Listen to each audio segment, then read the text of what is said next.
pensiez que le métavers, dont on ne cesse de nous rabattre les oreilles, n'était réservé qu'aux particuliers, vous vous trompez lourdement. Bien sûr, on pourrait penser que ce métavers est principalement un endroit récréatif, un héritage des jeux vidéo enrichi avec de la réalité augmentée, de la réalité virtuelle et un gros travail pour sublimer une expérience utilisateur en 3D et créer une addiction incitant à vivre dans un monde parallèle. Détrompez-vous, le métaverse est multiple. Le métaverse n'est pas exclusif, bien au contraire. Dans le métaverse, on trouve en fait de nombreux univers. C'est comme le web, mais en version Web 3. Certains univers s'apparentent au gaming, au monde des jeux vidéo. D'autres univers cherchent à reproduire une expérience proche, très proche de ce que nous vivons dans notre vie quotidienne. Une sorte de copie de notre monde réel, où nos avatars seraient en quelque sorte nos jumeaux numériques. Mais du point de vue professionnel, dans votre activité, que peut vous apporter le métaverse? Quel cas d'usage à titre pro et quelle véritable valeur ajoutée? Pour bien comprendre, l'invité de cet épisode du podcast est Alain Garnier, le CEO et fondateur de Jamespot, un chef d'entreprise qui a lancé il y a quelques mois Jamespotland, le métaverse des professionnels.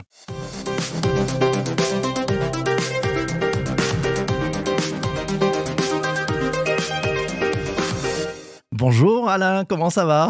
Bonjour PPC, écoute, ça va très bien, des potrons minés. Des potrons minés, ravi de t'accueillir. Alain, en deux mots, c'est quoi un métaverse pour les professionnels? Un métaverse pour les professionnels, c'est un métavers qui va s'intéresser à la question du travail, donc à la question en particulier du travail hybride. Comment est-ce qu'on fait pour travailler ensemble en distance quand on n'est pas justement ensemble tous dans les mêmes locaux? La fonction principale, c'est de fournir des bureaux virtuels. Dans ces bureaux virtuels, on va travailler avec des nouvelles formes de collaboration.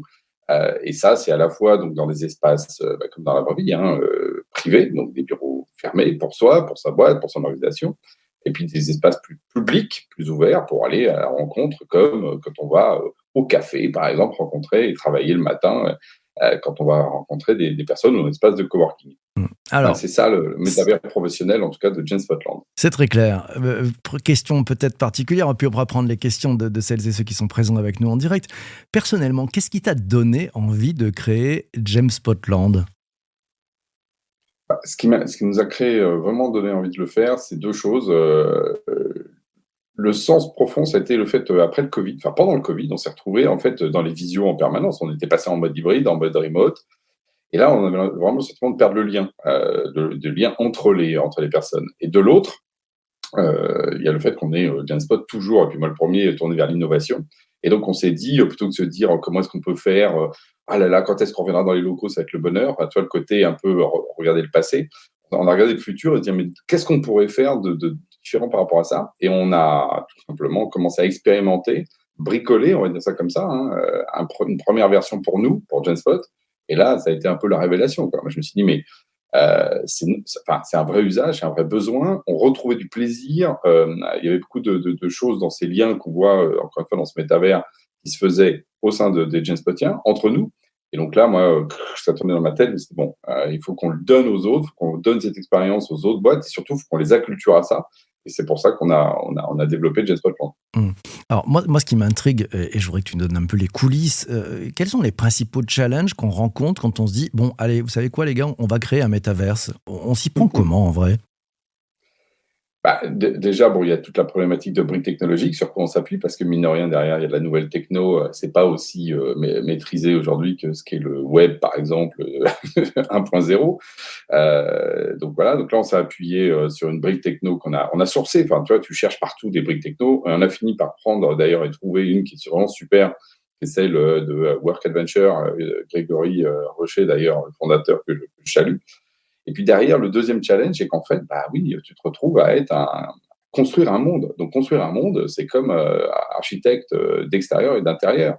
Donc il y a beaucoup de travail sur l'agencement des espaces, comment ils se connectent, qu'est-ce qu'ils veulent dire, quels sont leurs finalement comment tu vas les designer. Et puis après, vraiment la question des maps, des cartes avec des trucs très techniques sur des questions de pixels. Est-ce que tu peux, quand l'avatar il passe devant, il passe derrière, qu'est-ce qui se passe? Il y a vraiment après des questions un peu comme au cinéma, quoi. On est un peu, tu sais, contre-champ, contre-champ, qu'est-ce qu'on met, etc. Donc, il y a une espèce de travail comme ça, et ça a été un de nos challenges, parce que nous, c'est pas notre job. Nous, on fait du logiciel traditionnel dans le web, dit ce que j'appelle mode 2.0. Bon, bah là, il fallait passer au 3. Et donc, il y a eu ce challenge-là. Mais moi, j'adore, hein, chaque fois qu'on découvre des nouvelles choses, qu'on apprend, qu'on se re-questionne, que ça redéfinit comme Galilée un autre référentiel, en fait. Mmh. Alors justement, qu'est-ce que tu as appris et avec tes équipes, qu'est-ce que vous avez appris en construisant ce métaverse pour les professionnels? Bah, dans les choses qu'on a appris, par exemple, c'est que, alors que tout est infini, il faut justement se limiter.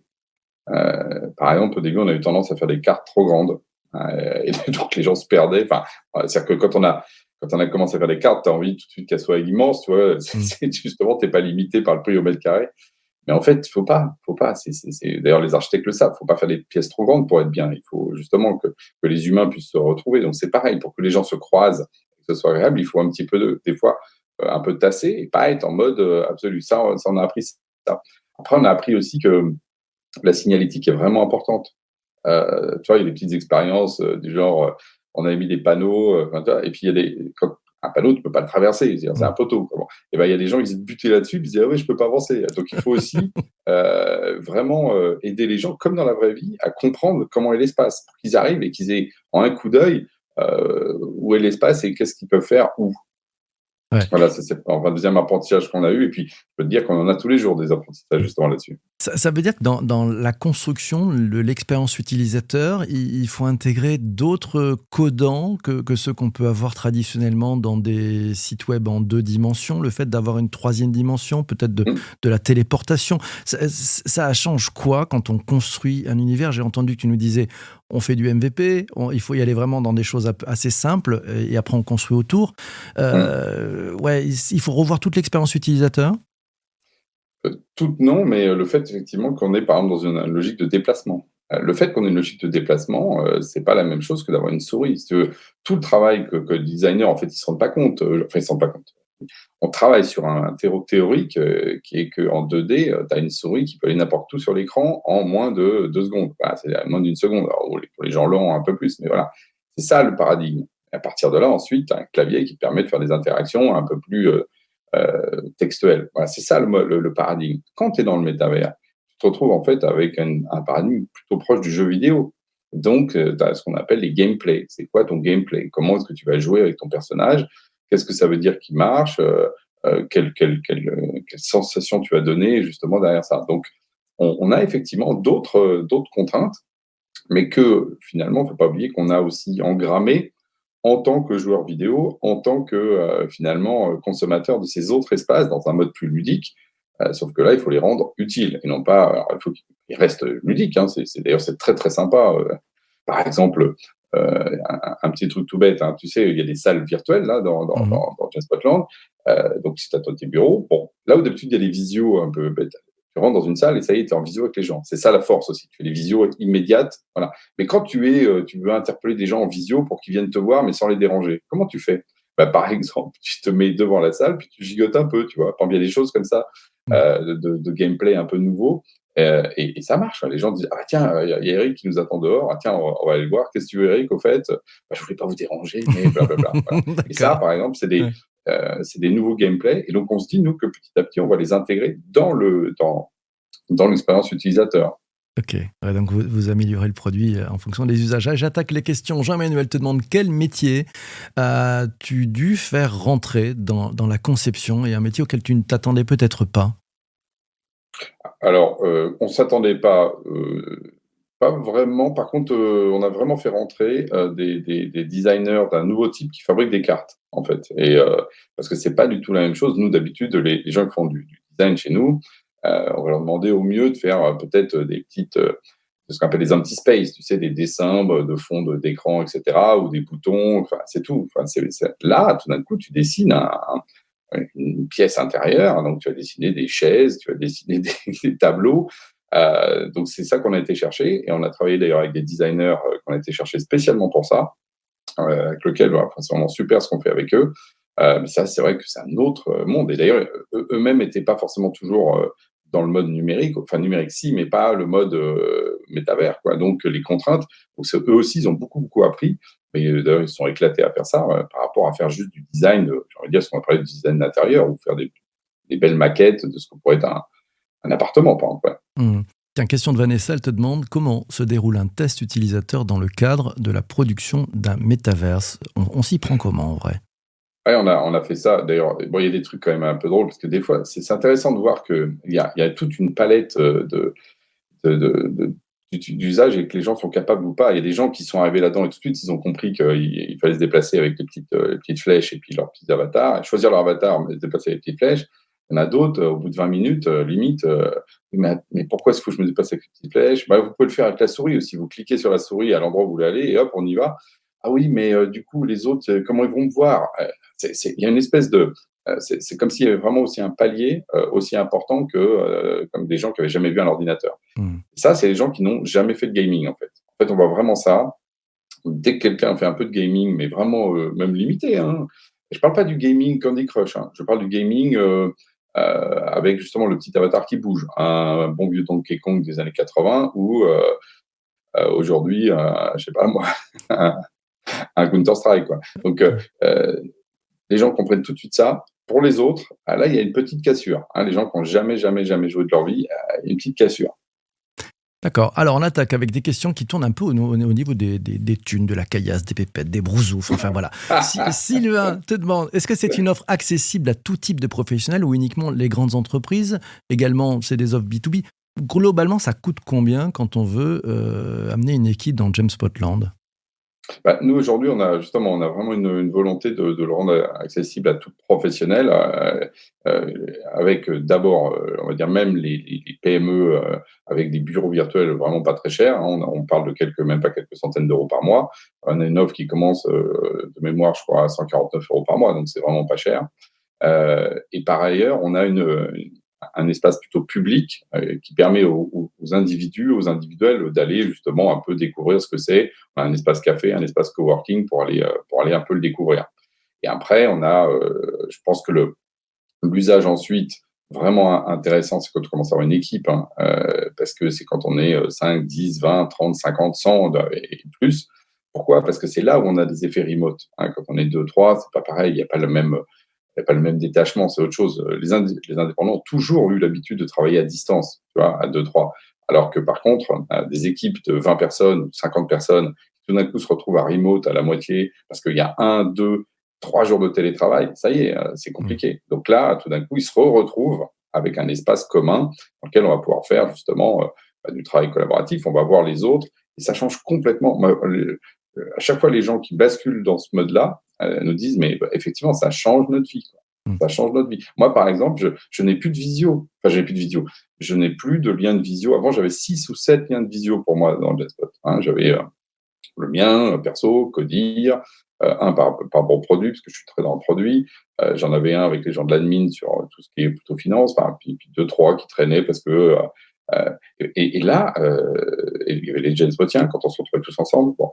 Et là, maintenant, c'est genre, on va dans James Spotland, boum, dans nos locaux virtuels, on arrive, et puis il peut y avoir 3, 4 réunions en parallèle, on voit où elles sont. Il n'y a plus de sujet de lien de visio comme ça, un petit peu statique. Et puis, c'est beaucoup plus fluide. Et puis, on voit la vie de la boîte. Enfin, on revit la vie de la boîte, alors que moi, je passe à peu près plus de la moitié du temps chez moi, et pas au boulot. On reprend une question, côté sous, gros sous. Ouais. Charles nous dit, on voit beaucoup de métavers sortir, mais tous avec des graphismes de mauvaise qualité. Quel est le premier poste de coût quand on crée un métaverse? Alain, la vérité.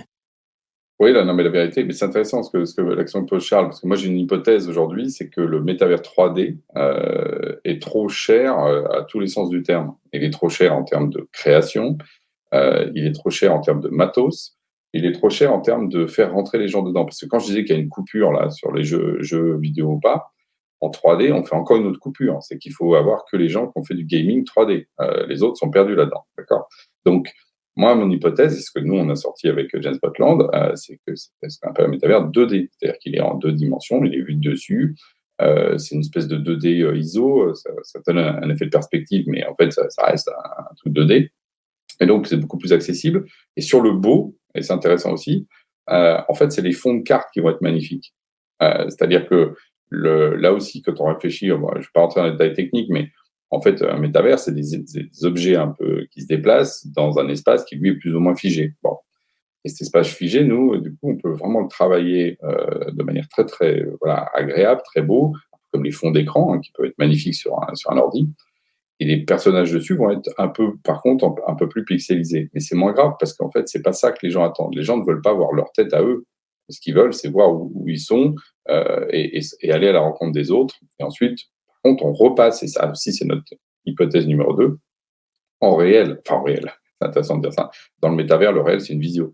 Ce que je veux dire par là, c'est qu'on va se voir en vrai et non pas je vais parler à mon avatar et donc il faut que je le rende hyper réaliste. Ce qui coûte très cher, qui souvent est un peu déceptif, qui perturbe un peu les gens. Je vois qu'il y a des études qui montrent que quand les gens se voient avec 100 jambes, ça les perturbe, même s'ils ils s'habituent, mais ça leur pose un problème.